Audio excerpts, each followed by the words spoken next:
Chris Godinez, licensed professional counselor, also the host of We Need to Talk on every Sunday at noon, and then I post these videos up everywhere.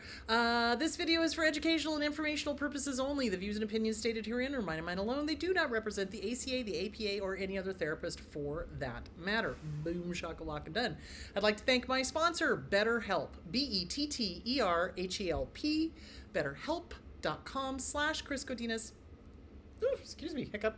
They're an online therapy company. They are international. They have 40,000 therapists working with them. They are awesome. I've gotten really good feedback from the people using them. So thank you.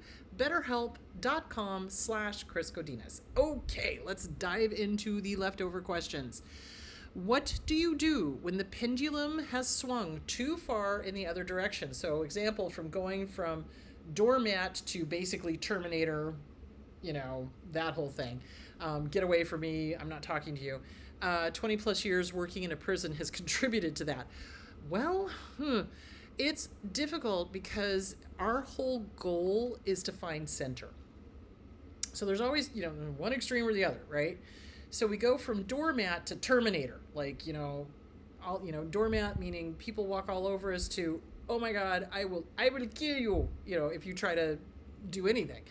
So our goal is to find center. So how do you do that? Well, part of finding center is knowing where the extremes are. So you've been on one extreme, now you're going to go to the other. Basically, that's just kind of seems to be what happens in the healing process. So when we're trying to find center, we have a tendency to swing from one end all the way over to the other. And then we go, ooh, I don't like being the Terminator either, because that really kind of alienates, basically everybody. So what can I do differently? Okay, well, maybe I can rein this in. I can pull this back. I can bring this forward. Okay. Oh, here we are, center.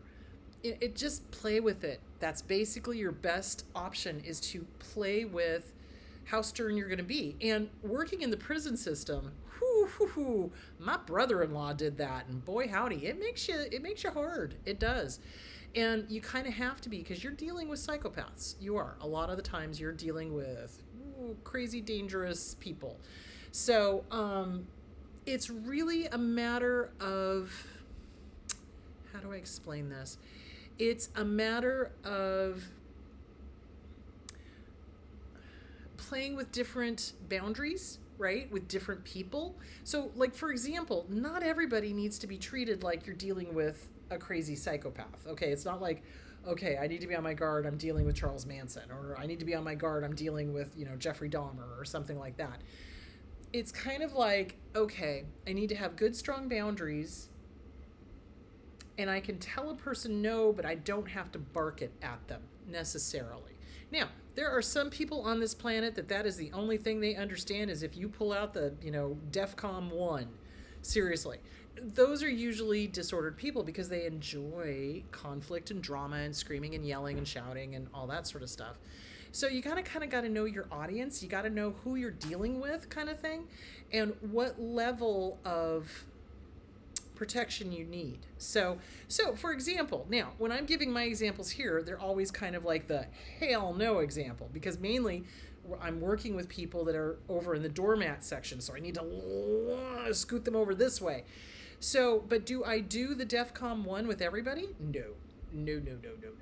There are times when I get super serious and super stern and put my foot down and go, this will not happen. And here's the reason why, But most people I don't have to do that with. So it's who's your audience, who are you dealing with, who is the person you're saying no to, are they receptive, So if somebody is not receptive, if somebody is not listening, yeah, I will make my tone incredibly stern, or I will bring it down.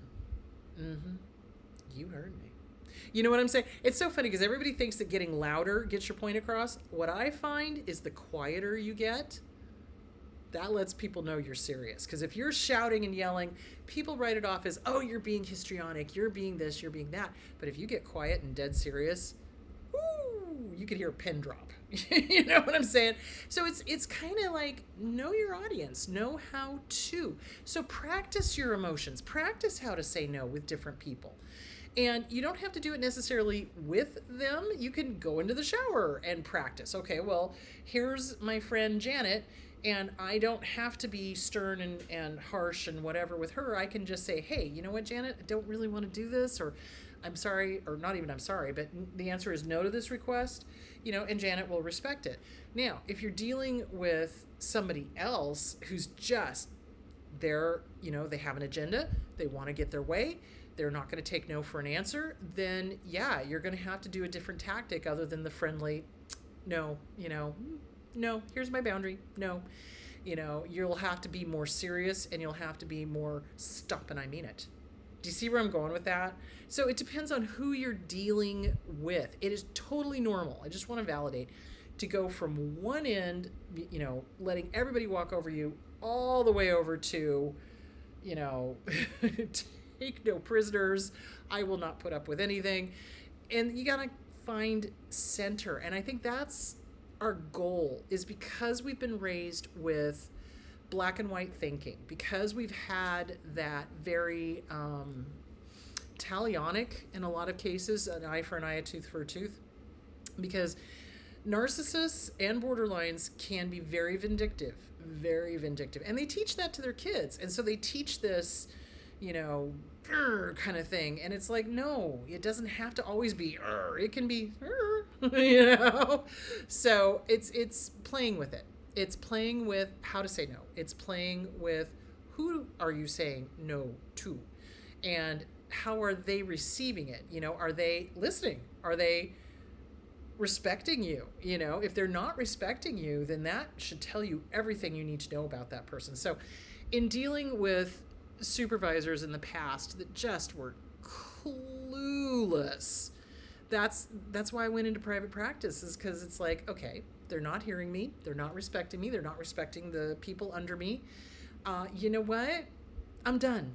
And it's kind of like, you start knowing who you can have an honest conversation with and be firm, and who you be firm with and they still don't hear you and they still want to mow over your boundaries. And those are the people you got to get the hell away from, because you've told them what you want and what you will and will not put up with, and they're not listening. So that's not okay. That's not okay. They must respect you. And if they don't, you leave. When respect is no longer being served at the table, you get up and you leave. But in the beginning, yes, you go from one extreme, doormat, all the way over to Terminator, I will kill you kind of thing. And it's just a matter of forgiving yourself. It's like, hey, we do the extreme when we think we're in danger. We do the extreme when we're scared, kind of thing.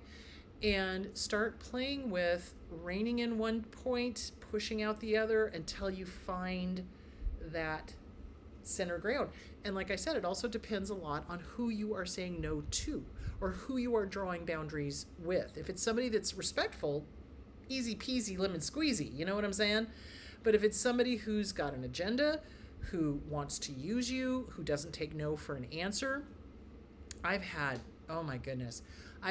several clients do that whole, no, you have to do what I want you to do. And I'm just like, nope, no, I do not, and then explain to them why this thing that they are requesting, especially if it's something legal, if they're like, well, I need you to write a letter and do this, that, and the other thing. And I have to be like, I'm not an attorney. That is outside the scope of my practice. The answer to that is no. But you have to. No, I don't. No, I don't. And they usually get it after that. But, and I don't have to be mean about it, but I do have to be firm. So you can be firm, but not mean, or you can be firm and mean. And sometimes you have to do that if you're dealing with somebody who's really abusive and who's really just out to use you and is not listening, So you just play with it and just know that that's normal, and just know that it's going to take mindfulness. You're going to have to be very mindful of what you are saying, how you are saying it. What is your body language? Because a lot of us don't realize that when we're saying something uncomfortable, especially no, we're smiling. Or when we're angry, we're smiling. So, I'm so mad at you. What? You've got a smile on your face, but you're telling them that you're mad. They're not going to take you seriously.